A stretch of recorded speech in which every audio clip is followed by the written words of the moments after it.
नमस्कार. आदिशंकराचार्यांनी एक अशी क्रांती केली ज्यामुळे सनातन परंपरेतील अनेक वाद कायमचे संपले. त्यांनी एक संकल्पना दिली, षण्मत. हे म्हणजे जणू ऐक्याचे एक दिव्य सूत्र होतं. चला तर मग आजच्या या प्रस्तुतीमध्ये याच सूत्राचा अर्थ आपण उलगडून पाहूया. कधी असा विचार केला आहे का की माझाच देव सर्वश्रेष्ठ आहे, तुमचा नाही?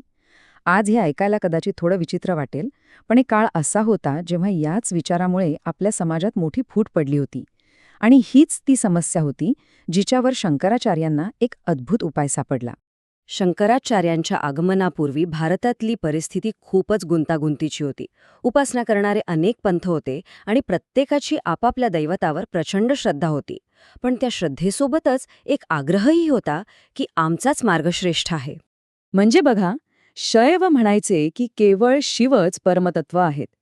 वैष्णवांचा ठाम विश्वास होता की विष्णूच एकमेव परमसत्य आहेत. तर शाक्तपंथाचे अनुयायी देवीलाच या संपूर्ण विश्वाची निर्माती मानत होते.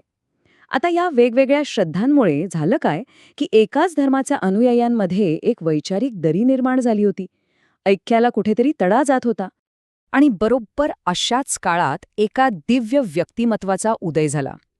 त्यांनीही समाजातली दुही पाहिली आणि लोकांना पुन्हा एकत्र जोडण्याचा एक अनोखा मार्ग दाखवला. ते होते जगद्गुरू आदिशंकराचार्य. हे आहेत आचार्य शंकर. त्यांनी केवळ अद्वैत वेदांताने तात्विक क्रांतीच घडवली नाही, तर षण्मत या संकल्पनेद्वारे अगदी व्यावहारिक पातळीवर धार्मिक एकतेचा एक मजबूत पाया रचला. तर काय आहे हे षण्मत?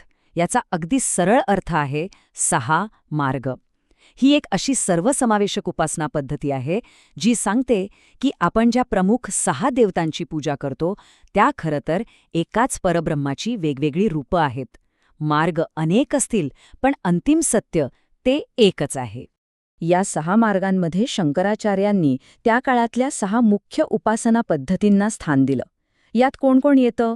तर शिव, विष्णू, शक्ती म्हणजे देवी, गणेश, सूर्य आणि स्कंद म्हणजेच कार्तिकेय. त्यांनी या सगळ्यांना वैदिक आधार देऊन एक समान दर्जा दिला. आता या संकल्पनेचा सगळ्यात सुंदर भाग पाहूया. हे 6 मार्ग वेगवेगळे असूनही एकाच अंतिम सत्यापर्यंत कसे पोहोचवतात हे शंकराचार्यांनी इतक्या सुंदरपणे समजावून सांगितलंय.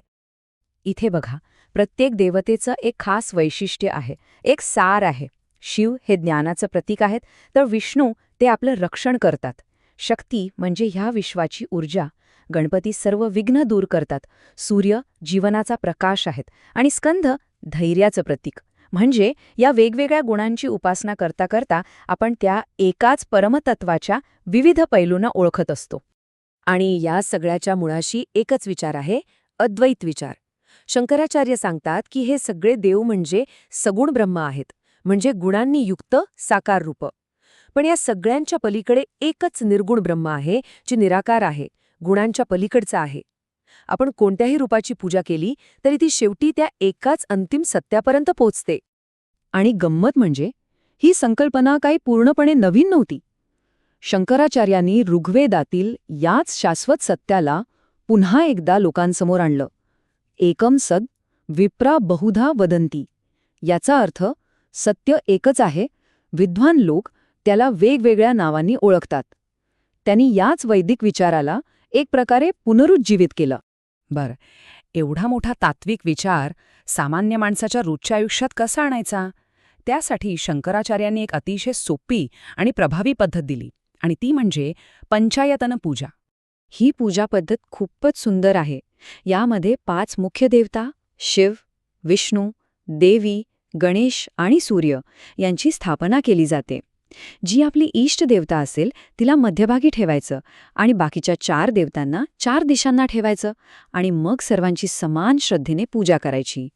ह्या पूजेमागचा खरा उद्देश खूप खोल आहे.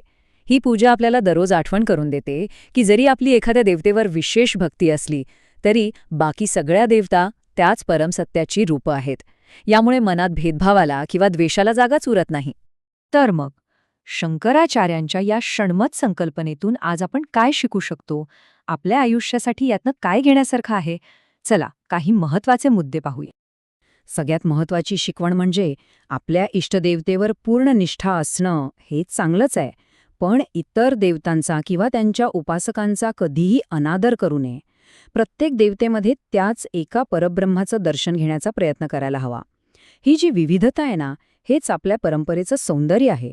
ते वादाचं कारण बनू नये. आता एक प्रश्न स्वतःच्या मनाला विचारण्यासारखा आहे. आपल्या रोजच्या उपासनेत आणि आपल्या विचारांमध्ये ही एकतेची भावना अधिक खोलवर कशी रुजवता येईल, यावर आपण सगळ्यांनी नक्कीच चिंतन करायला हवं. या प्रस्तुतीमधील माहिती आदि शंकराचार्यांच्या दिव्य जीवनाची केवळ एक ओळख आहे आणि त्यांच्या जीवनातील घटनांचा हा काही संपूर्ण वृत्तांत नाही. अधिक तपशीलवार आवृत्तीसाठी त्यांच्या जीवन इतिहासाच्या मूळ ग्रंथांचा अभ्यास करता येऊ शकतो. पाहिल्याबद्दल मनपूर्वक धन्यवाद. ज्ञानकोश हे एक बहुभाषिक चॅनल आहे जिथे इंग्रजी, हिंदी, मराठी, तमिळ, बंगाली आणि गुजरातीमधून आध्यात्मिक ज्ञान सामायिक केलं जातं. आणि हो, लवकरच आणखी प्रमुख भाषा यात जोडल्या जाणार आहेत. आमचं ध्येय एकच आहे: सनातन धर्माचा कालातीत ज्ञानाचा खजिना सोप्या, स्पष्ट आणि अर्थपूर्ण मार्गाने सर्वांपर्यंत पोचवणं. आमच्या चॅनलवर श्रीमद भागवतम, भगवद्गीता, महाभारत, ललिता सहस्रनाम, दैवतीन कुरल, सौंदर्य लहरी, आदि शंकराचार्यांचा दिव्य अवतार तसेच बंगाळ आणि महाराष्ट्रातील संतांवर दररोज माहितीपूर्ण प्रस्तुती मिळेल. जर ही माहितीपूर्ण सामग्री आवडत असेल तर कृपया ज्ञानकोशला सबस्क्राईब करा, म्हणजे आमच्या दररोजच्या प्रस्तुतीबद्दल सूचना मिळत राहतील. या दिव्य ज्ञानाला लाईक आणि शेअर करायला विसरू नका.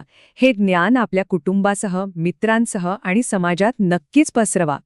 चला, आपण सर्व मिळून सनातन धर्माचा हा ज्ञानाचा दिवा असाच तेजस्वी ठेवूया.